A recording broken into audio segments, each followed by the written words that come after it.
Hey, Beta. How's everybody doing?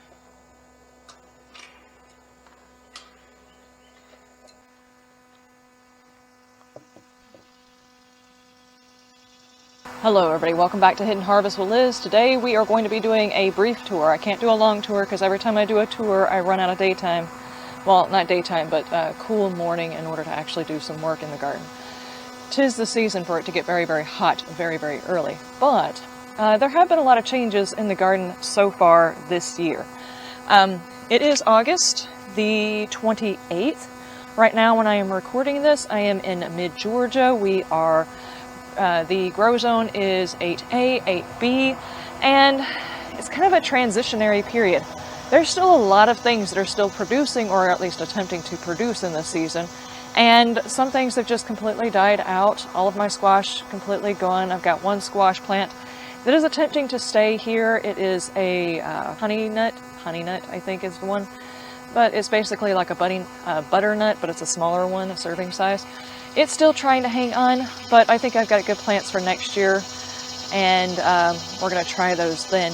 But let me just take you for a quick look through the garden and what I'm actually working on today. As you can see, most of the stuff inside this bed is pretty much done for the season. Things are going to flower. Oh, we actually have the first flower from this one right here. It looks pale. Typically the one off of this plant, this is the one that usually comes up right here, and it's red. This is the first time this one's flowered.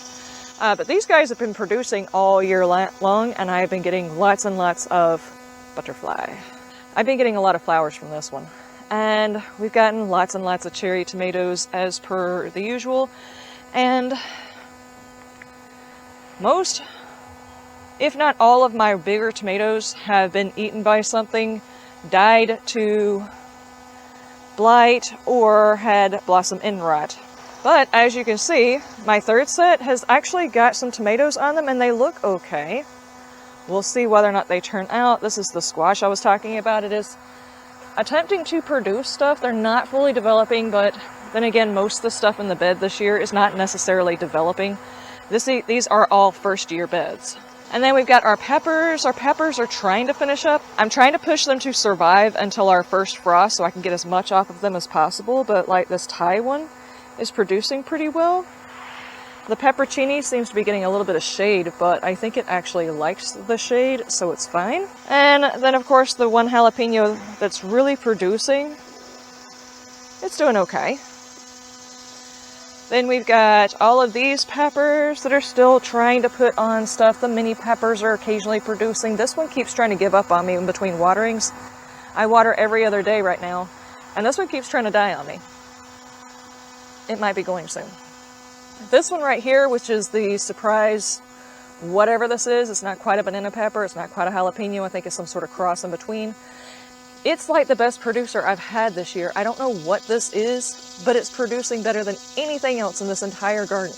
And now, I finally have tomatoes growing in on these plants. There for a while, I had a very large garden spider over here that was stopping me from really wanting to work on anything. So I finally had to get him relocated, sadly, because he just started stretching from one side to the other side, and I was always afraid I was just going to walk straight into him. But after I moved him and got these guys pruned up, they're starting to produce. That one over there sucks. I will never grow a beefsteak here again, ever. It could just be because of how late I planted it. This could be my fault. But it has not produced a single viable fruit. This one, on the other hand, as soon as I cleaned it up, it immediately put on a brand new flush of fruit, and I gave everything a feeding. And then over here we've got our field of sweet potatoes, hopefully. But look at these. Absolutely beautiful flowers. I was not aware that those made flowers, but apparently they do. And they're pretty. There's something in here eating all of this stuff, and I have sprayed some of my organics in here to try and like stave off some of it, but I'm not trying really hard to keep this completely healthy because, well, it's kind of unruly. Even though this kind of looks completely ate up, there is still plenty of new growth, and it is going everywhere. And I'm just kind of letting it grow. I've never tried to grow sweet potatoes. Heck, I've never even cooked a sweet potato before. But then again, this year I'm trying a whole lot of new things. So we'll see on whether or not the sweet potatoes do any good. I mean, up until this year, I've never cooked my own bread before, and I have been cooking bread nearly every single night ever since I got a bread maker. So it was gifted to me, sort of. It was gifted to me. And I've been making bread this entire time. It is so much fun. So I'm thinking I'll find at least 1 or 2 recipes that I like for sweet potatoes. And to the next bed, we have got some more tomatoes. This is my second planting, and as you can see, they're not doing they're not doing so great, but this flush that's come on is looking good. So I think this planting would have been fine if I had gotten over here in time to actually cut some of this stuff off, because this part was overgrown.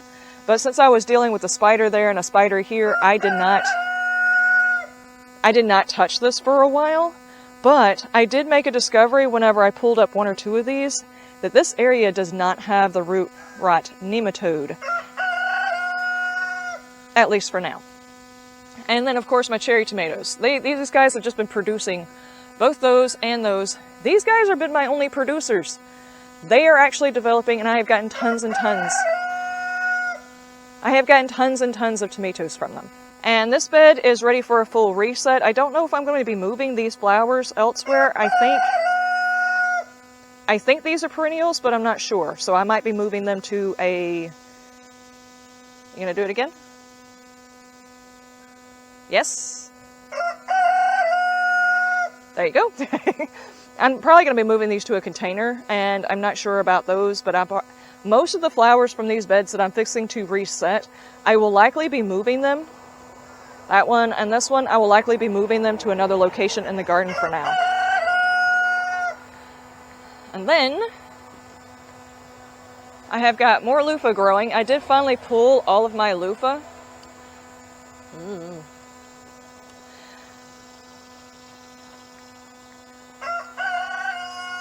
Okay, Alpha, you're on screen too, okay?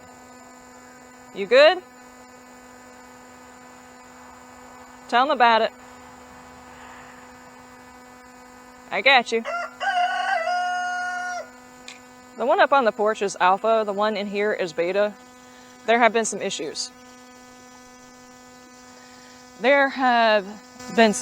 Apparently, and this is something I did not know before I got chickens. Okay. If you have more than one rooster in with not a huge flock, and sometimes even with a huge flock, if you have more than one rooster, are you gonna do it again?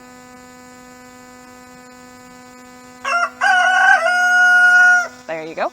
The main rooster will start acting out, overly demonstrating his alphaness, I guess. So basically it got to where he is not letting any of the ladies out of the chicken coop, and every time they come out, he attempts to mount them. So they just stay inside on their roosts where they're not pestered, and that's all that they do. So in order to fix the situation, we have already rehomed Tippy and his bride-to-be, Blondie. Really sad to see Blondie go. She was the only one with the coloration that she had. She was the only one with that coloration, but it seems like she had made her choice, so they're Bonnie and Clyding it up at another residence. And she's starting her flock very, very, very soon with them. So now we're just left with Beta and Alpha. And the problem is it didn't necessarily fix the problem having Tippy gone. Beta is not necessarily trying very hard to stop Alpha from doing his stuff. Just the fact that he exists inside the pen means that Alpha is overcompensating. So what we need to do is we need to rehome Beta, or we need to find a place for him to go in another part of the yard. We tried out the kennel that he's currently in, and just left him in there so he wouldn't panic, because he's still pretty close to the rest of the chickens. He's not completely alone. He was alone last night. I felt kind of bad, but what I'm thinking about doing is taking his pen and putting him in each one of the beds for a little while and let him like scratch around, dig at it, and then therefore Alpha gets a reprieve from having another male in the pen, and therefore the ladies get a reprieve from having Alpha overcompensating. We're gonna find out. Me personally, I think we probably need to find a good home for him. He is a great chicken. It's either that or we're gonna have to rehome Alpha, and I don't think I would want to rehome Alpha if he's the one keeping them inside the pen. He needs to be properly trained, and I wouldn't put that training off on somebody else. But Beta is actually a very sweet chicken. He hasn't messed with any of them. So anyway, back to the actual tour. As you can see, I have more loofahs growing in, and these guys right here, which are supposed to be my cucamelons, get ourselves situated here. These guys that are supposed to be my cucamelons, they didn't completely die when the other cucumbers died. They just looked very, very dead. So I went through, got rid of a whole lot of the dead stuff and just left it there because there was new growth, and now we're getting flowers and cucamelons again.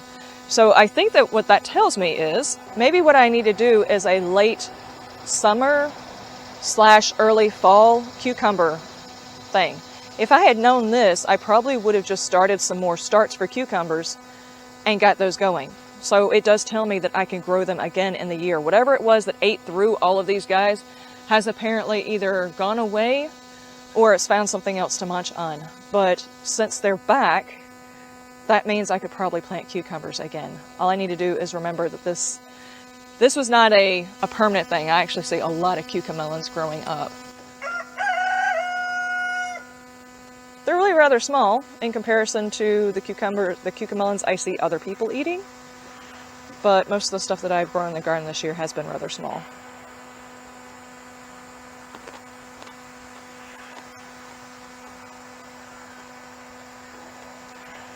They taste sweeter than they did before. Interesting. Okay, anyway, on to other stuff. Okay, and over here we've got our herbs and stuff. These guys have been flowering out. They look really, really cool when they flower out. And my chickens absolutely love these plants. This is chicory, and I'm actually growing it for the root. So this one's about ready to come out right here and see whether or not it's useful. And that one's about there too, but it's still flowering. And my chickens really like to eat the flowers, so I'm letting them reflower. I'm cutting out the big stalks and letting them reflower and giving them to the chickens. And then over here, I've got some more of this, I think it's called butterfly weed, but I'm not exactly sure. But this one is supposed to be a local flower. My celery is attempting to grow, and I think now that fall has reached us, it probably will grow better. So sadly, this bed cannot be reset just yet. I've got onions over here, and something else aside from this weed. Don't pay attention to that. I've got a baby dill that's self-seeded over here. All right, and straight back from the very first one, that's my tomato bed. I actually have my okra over here, and it's still trying to grow. I will say, unless I intend to grow a lot more okra, which I've only got 4 plants, but one of them broke right here, and I had to top it so that these would grow. But if I don't grow more than 4, if I don't want more than 4 plants, I probably shouldn't waste garden space on the okra plant. It doesn't produce enough at one time. But then again, of course, these are fresh beds. And of course, my Mexican sunflowers are starting to look very, very pitiful, and I've been cutting the tops and putting them here because this bed next year is actually going to be my sunflower / Mexican sunflower bed. I have already determined this, and I think that one over there will be an amaranth bed from now on. Something to bring in a whole bunch of pollinators. What I found out this year is first off, sunflowers do very much appreciate growing in the soil, and I don't mind making my own, my own version by allowing all of these different species to mix and just see what happens as far as the sunflowers go. Now, as far as the amaranth goes, it's supposed to be a grain you can actually feed to your chickens, plus you can make bread with it, and I'm currently attempting to make bread. So I did like the way the amaranth was also a catch crop for a whole lot of pests that would have invaded the garden otherwise. So I think these 2 beds are going to be devoted to that, plus it will bring in the pollinators and other beneficial bugs, plus those beneficial bugs will also help me keep the bad bugs under control, and I need to include some birds into my garden as well to help me with the pests. Now, of course, I might have to occasionally deal with the birds going after my seedlings, in which case I will have to, set up some sort of system where they're covered while they're growing. I think that's basically the entire garden. There's not a whole lot going on right now. The raspberry bed is doing more than I could possibly tell you. Let's go check it out. This is crazy. These are my blackberries. Those are my raspberries, and as you can tell, they are everywhere right now. I should have already set up a trellis system for them, but I have not. It is going to be a pain cleaning all of this stuff up, but if you'll notice, there is a fall flush of raspberries actually coming in. I can see a raspberry back there. These things took off. I actually thought I had killed all of them. When I ordered all of this stuff, I tried to keep it alive in the greenhouse, and I honestly thought I had killed all of these plants. The fact that they went in the ground and the blackberries were stunted for a good long time, but I think it was because of, I don't know, it wasn't as hot as it needed to be for the blackberries to finally take off. But once they did, they shot out.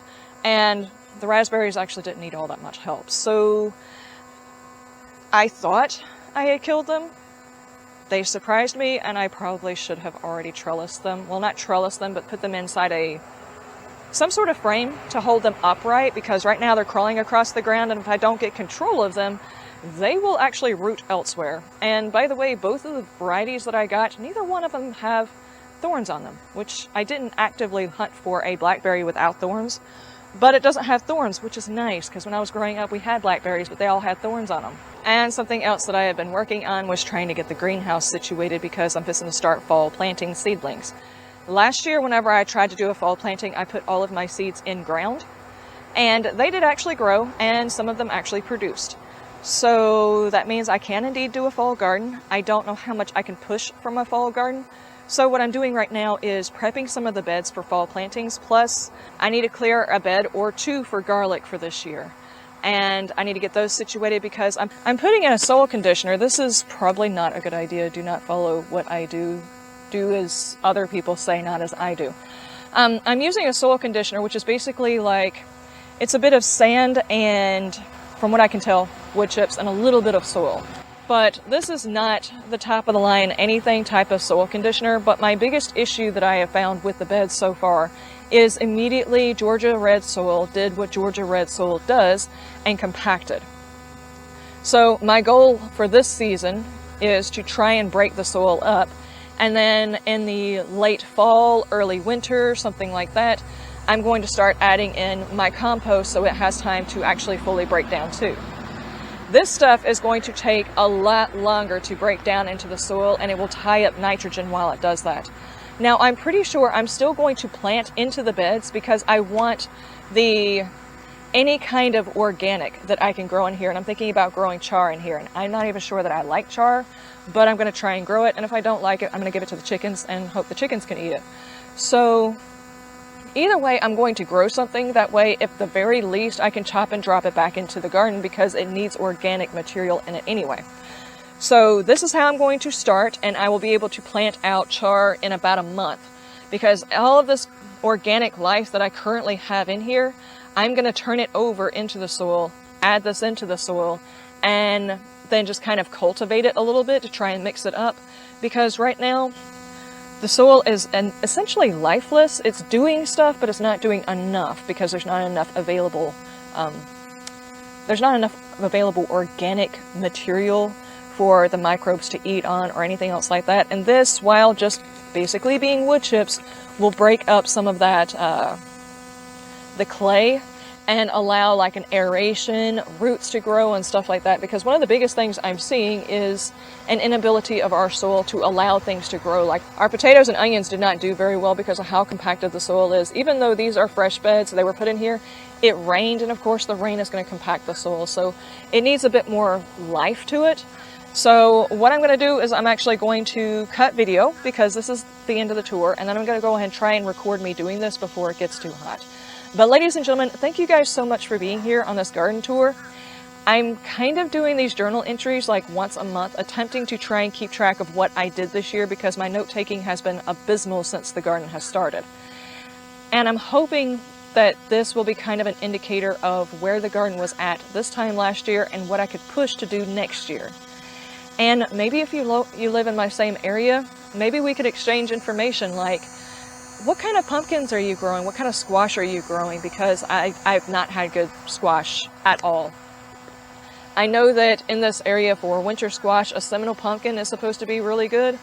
And I know as far as tomatoes, south of me is Everglades tomatoes. I don't know how they would do here, but I'm thinking about trying those next year. And those are two things that are on my list for next year, but as far as, I don't know if there's a summer squash that might do well. I'm basically the only person in the house that eats summer squash, so I'm not that concerned. I would really like to have a winter squash that works. So you guys let me know in the comment section if you've got like a really good winter squash and you live in a similar area and it produces very well and it can somehow or another survive blight because rain that just, we've got a lot of moisture down here even when it doesn't rain. And then the vine borer, because the vine borers just attack everything that I have put in. I think the Seminole pumpkin because it goes across the ground and it re-roots itself might be a good call. I've got one that is currently growing up a trellis, and I think I should have just left it off the trellis. It was doing better before I put it up on the trellis, but I wanted to get it off the ground because it was getting mildewed. Anyway, all right, ladies and gentlemen, I will see you guys next time. Thank you guys so much for being here. I do hope that I can make these more frequently, but I can't make any promises because, as per the usual, this is a touch and go kind of situation. I will see you guys next time. You have a wonderful day, and you stay shiny. Bye!